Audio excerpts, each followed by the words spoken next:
All right. Um, so I've been trying to work out what I was going to play next, and I recently got a joystick, a QuickShot Raider 5, and it's a DOS PC arcade stick. And so I thought I would play something suitable for an arcade stick, and therefore a shmup, a shoot 'em up, a traditional style of shooter. And consulting my Apogee collection, there are a couple in there. Thought we'd go back and start at the start with Major Stryker and bask in the glory of this.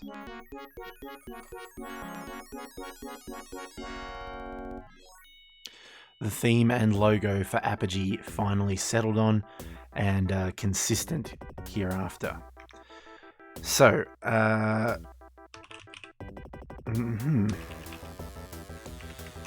I am going to do something that Apogee recommend with the there we go, with the registered version. One of the selling points of the registered version is the rapid fire cheat, because they knew the game was really hard without it.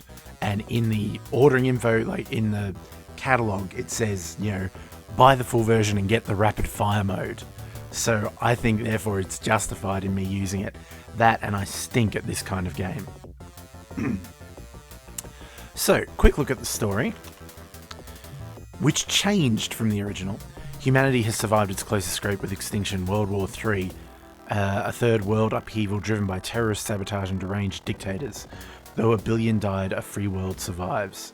8 years later, the world still remembers the special military squad nicknamed Strike Force after its famous commander, which was sent out on a last chance mission to destroy enemy space stations and killer satellites. Their successful mission prevented total world annihilation. For 8 years, Earth's peoples enjoyed world peace, then the Kretons attacked. The Kretons used a nearby wormhole, a tear in space, to maneuver their warships from their galaxy to ours. In less than a week, Earth's communication networks and minimal military were devastated. Earth would soon follow. Dozens of Earth military ships entered the wormhole to fight the Kretons in their space. Only a few returned, and none were successful. That's when you, Major Stryker, famous hero of World War III, got the call. Flying a specially modified attack ship, you rocket into the wormhole to attack the Kretons' homeworld. The fate of the Earth rests on your shoulders one more time. Okay, so we've got 3 episodes, this time selectable from the main menu. So let's start with Lava Planet. I'm playing on beginner because, as I said, this is really not my kind of game. Here we are flying our special attack craft through the wormhole and to the lava planet. Hook a left turn. Major Stryker, this is Fleet Admiral Yoshira. Due to the critical importance of your mission, I'll personally monitor your success and feed you new data as intelligence gathers it. As soon as you cross through the wormhole, our communications link will be maintained by relay probes we've already dispatched. We're counting on you to knock out the Kretons' base and save the pilots who have already been captured and held in cryogenic tubes. Oh, Stryker, did I ever tell you how much I love your eyes? Good luck and good shooting. Yeah, she spends a lot of time coming onto Stryker, who is wearing sunglasses. And always appears to be at a ski resort.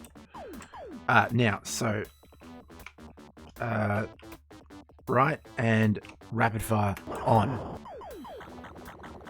Okay, so that's rapid fire mode. So, as I said, I'm doing this with an arcade stick, a proper DOS arcade stick. And it's a really interesting feeling. So it's analog, which, arcade sticks weren't, but DOS joysticks were. Arcade sticks are pretty much always digital. So it's interesting in that I feel like I've got incredibly precise control, but that the game wasn't intended for it. I have played this game before, but only ever with the keyboard. I did finish the shareware version once.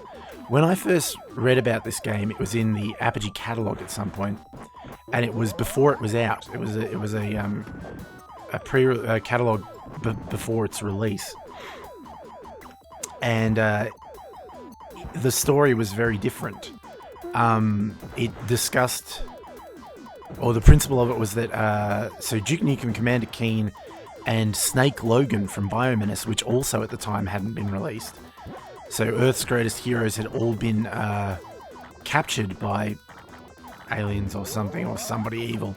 And Keen had activated the homing beacon on his computer wrist, and that was the only way that anyone knew where they were. So Major Stryker was dispatched in his super duper fighter craft to go and rescue Earth's greatest heroes.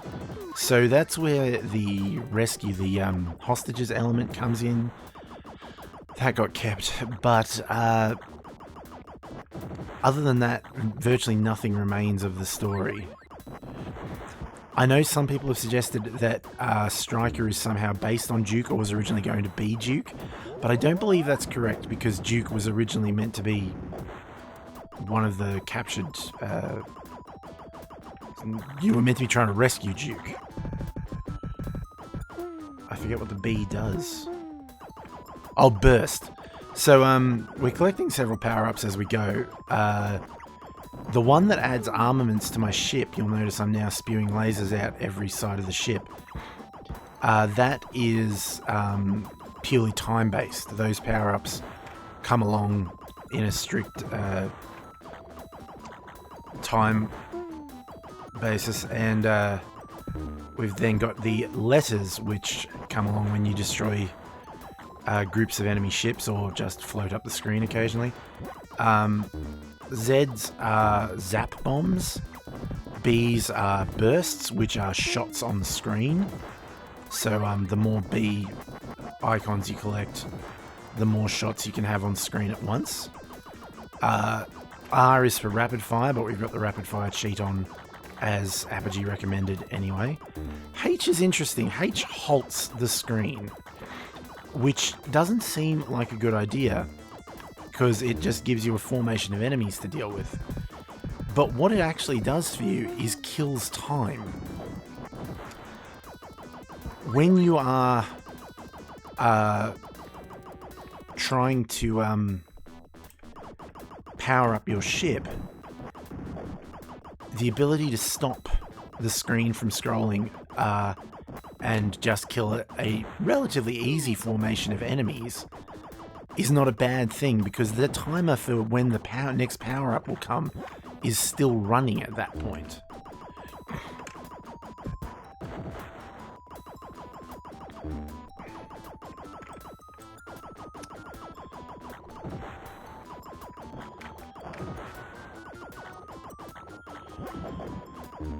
This game does a lot with the EGA graphics palette, I've got to say.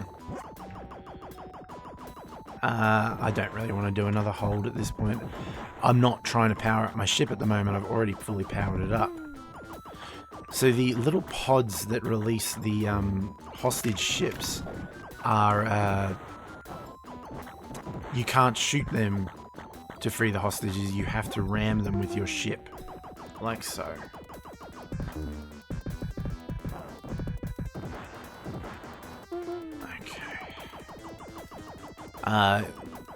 Stryker's ship, despite being a hugely advanced piece of military technology, is a one hit point wonder, but the exception to that is when you have powered up the weapons at all. You get an extra hit point. Alright, that went pretty well, I think. I know I missed at least one potential save, but 94% kill ratio is not bad.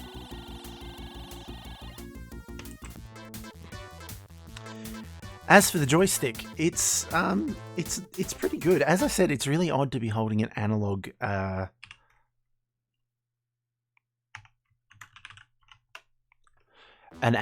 arcade stick.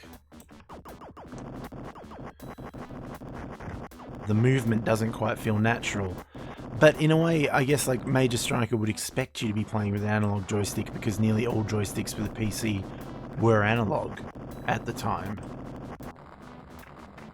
So this is one of the rocket sections where you just zoom along. Oh, come on, I shot straight through that. Okay, so I've lost all my firepower. And I missed a bunch of guys I could save. Oh, damn it. I think an actual digital joystick would be making this a lot easier. Okay. So let's reclaim some firepower.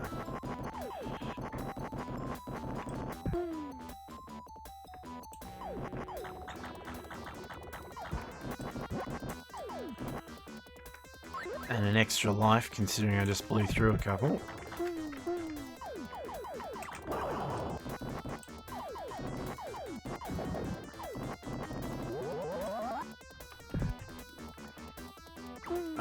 I thought I might be able to get back in time to get those guys, but only one of them. I'm not going to get a good rescue ratio on this level.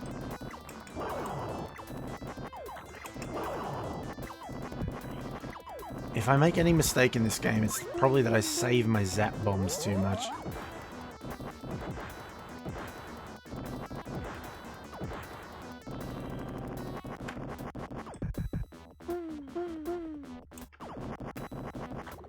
Which probably comes from having played Raptor first. So Raptor was the first scrolling shooter I spent much time with at all. And the bombs in it are useless. They're not useless, like there is a use to them, but they are not as useful as your typical shmup bomb. I've made the mistake of collecting the S there, which is a speed boost, which is not actually as useful as it may seem. Oh, come on. Right, I knew the first level went too smoothly.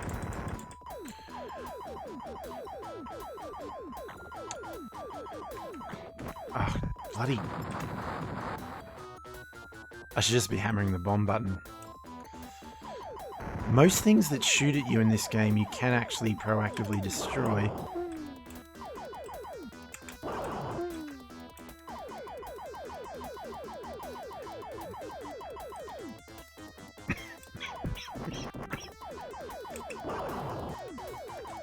Too many of them.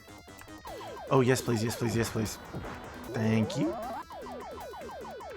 There's a lot of parallax scrolling in this game. It was a big deal at the time too. Okay.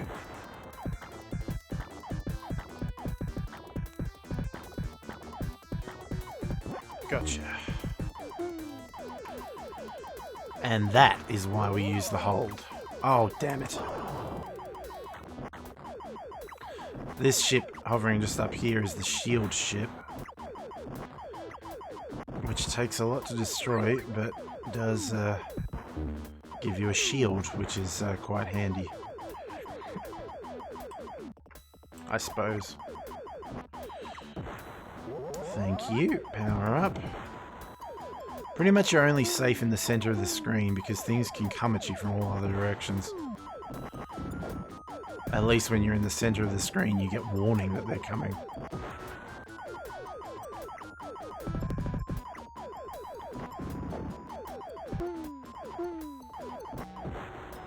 Another power up. Okay, here we go. Bad start to this level, but at least it's going better at this point. Okay.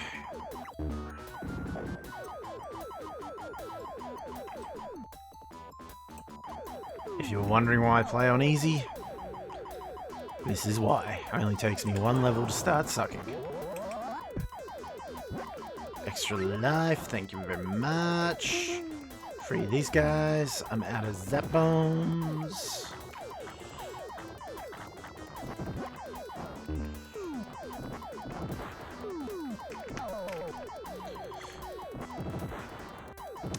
I think the reason people link this so much with Duke Nukem, I mean, I suppose Stryker kind of looks a little like Duke, but a lot of the team was shared between this game and Duke. Alan H. Blum III in particular was a developer on both games, a key developer. So this is kind of in the Scenerio Software lineage like Duke is.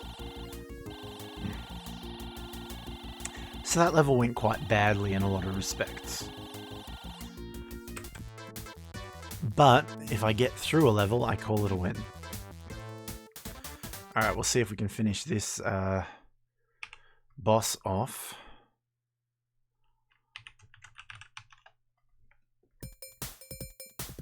How dare I attack them? How dare I indeed? So this is the first boss, Kreton. I assume you meant to pronounce it Kreton.